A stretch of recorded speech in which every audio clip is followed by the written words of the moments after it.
ഓഫീസിലായാലും വീട്ടിലായാലും നമ്മളിൽ പലരും മണിക്കൂറുകളോളം ഒരേ ഇരിപ്പാണ് അല്ലേ? നല്ല വില കൂടിയ എക്സിക്യൂട്ടീവ് ചെയറിലിരിക്കുമ്പോൾ നമ്മൾ വളരെ കംഫർട്ടബിൾ ആണെന്നാണ് വിചാരിക്കുന്നത്. പക്ഷെ തുടർച്ചയായി ഇങ്ങനെ ഇരിക്കുന്നത് നമ്മുടെ ശരീരത്തിന് വലിയ ദോഷമാണ് ചെയ്യുന്നത്. നമ്മളിങ്ങനെ തുടർച്ചയായി ഇരിക്കുമ്പോൾ ശരീരത്തിൽ പ്രധാനമായും 4 കാര്യങ്ങളാണ് സംഭവിക്കുന്നത്. ഒന്നാമത്തെ കാര്യം, നമ്മുടെ അപ്പർ ബോഡിയുടെ മുഴുവൻ ഭാരവും വരുന്നത് നട്ടെല്ലിന്റെ താഴെ ഭാഗത്തേക്കും പെൽവിക്സിലേക്കുമാണ്. ഇത് സ്പൈനൽ ഡിസ്കുകൾക്ക് വലിയ സ്ട്രെയിൻ ഉണ്ടാക്കും. രണ്ടാമത്തെ കാര്യം, നമ്മുടെ ശരീരത്തിലെ ഏറ്റവും നീളമുള്ള ഞരമ്പായ സിയാറ്റിക് നെർവ് കസേരയ്ക്കും ശരീരത്തിനും ഇടയിലായി കംപ്രസ് ചെയ്യപ്പെടും.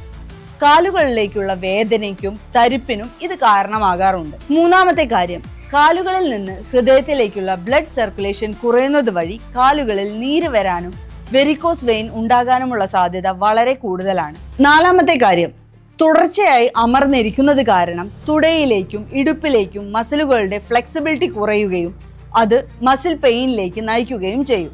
ഹെൽത്ത് എക്സ്പേർട്സ് പറയാറുള്ളത് sitting is A new smoking എന്നാണ്.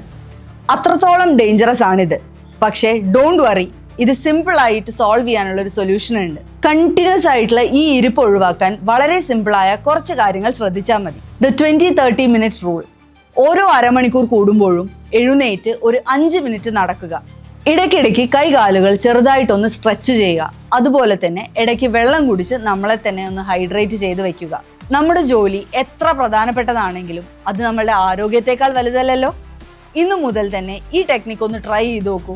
മറ്റുള്ളവരിലേക്ക് ഈ ഇൻഫർമേഷൻ ഷെയർ ചെയ്യാനും മറക്കരുത്. ഇനി ഈ ടിപ്സ് ഒക്കെ ചെയ്തിട്ടും നിങ്ങൾക്ക് സിവിയറായ പെയിൻ ഉണ്ട്, ഡിസ്കംഫർട്ട് ഉണ്ടെങ്കിൽ ഒരു പ്രൊഫഷണൽ ഹെൽപ്പ് എടുക്കേണ്ടത് നിർബന്ധമാണ്.